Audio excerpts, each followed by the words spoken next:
അക്ഷരനഗരിക്ക് അഭിമാനമായി കോട്ടയം മണിപ്പുഴയിൽ ലുലു മാൾ തുറന്നു.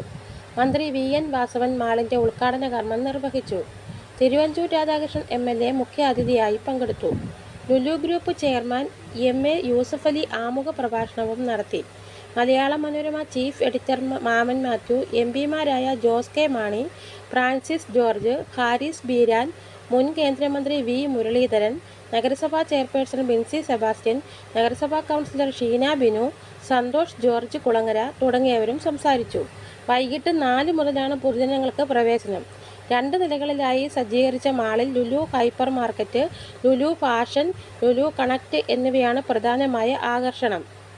ഒപ്പം ഫുഡ് കോർട്ടും കുട്ടികളുടെ കളിസ്ഥലവും ഒരുക്കിയിട്ടുണ്ട്. 1000ഓളം വാഹനങ്ങൾക്ക് പാർക്കിംഗ് ചെയ്യാൻ പറ്റുന്ന തരത്തിൽ മൾട്ടി ലെവൽ പാർക്കിംഗും ഒരുക്കിയിട്ടുണ്ട്.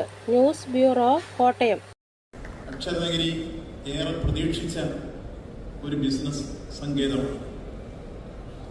നമ്മുടെ രാജ്യം ആഗോളതലത്തിൽ സംഭാവന ചെയ്ത ഒരു ബിസിനസ് സാമ്രാജ്യം കെട്ടിപ്പടുത്ത ചക്രവർത്തിയായി മാറിക്കഴിഞ്ഞിരിക്കുന്ന എം.എ. യൂസഫലി അക്ഷരനഗരിയിൽ വന്ന് നമുക്കേറെ ഗുഡ് ക്വാളിറ്റിയും ഗുഡ് പ്രൈസും അതേപോലെ ഗുഡ് പാർക്കിങ്ങും ഗുഡ് സർവീസും 4 കാര്യങ്ങളാണ് അദ്ദേഹം സൂചിപ്പിച്ചത്.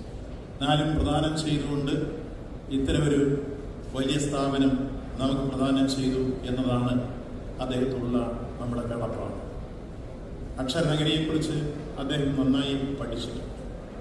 അദ്ദേഹം അക്ഷരനഗരി എന്താണെന്ന് തന്നെ വരച്ചു കാട്ടി. അക്ഷരങ്ങളുടെ ആവിർഭാവം കോട്ടയത്തു നിന്നാണ്. 1821 ബെഞ്ചമിൻ ബേലി സ്ഥാപിച്ച പ്രസ്, 1846 വിശുദ്ധ ചാവറയച്ചൻ സ്ഥാപിച്ച പ്രസ്, അതേപോലെ തന്നെ ആദ്യമായി ആരംഭിച്ച പത്രങ്ങൾ മാധ്യമങ്ങളുടെ ആസ്ഥാനമാണ്. അതോടൊപ്പം ആദ്യം സമ്പൂർണ്ണ സാക്ഷരതയിലേക്ക് എത്തിച്ചേർന്ന നഗരവും കോട്ടയം. അങ്ങനെ ഏതർത്ഥത്തിലും അക്ഷരനഗരി എന്ന പ്രയോഗം ഈ കോട്ടയത്തിന് സ്വന്തമാണ്. ആ അക്ഷരനഗരി മനോഹരമായ ഈ ബിസിനസ് സങ്കേതം നമുക്ക് പ്രദാനം ചെയ്തു എന്നുള്ളതാണ് ഏറെ പ്രധാനം.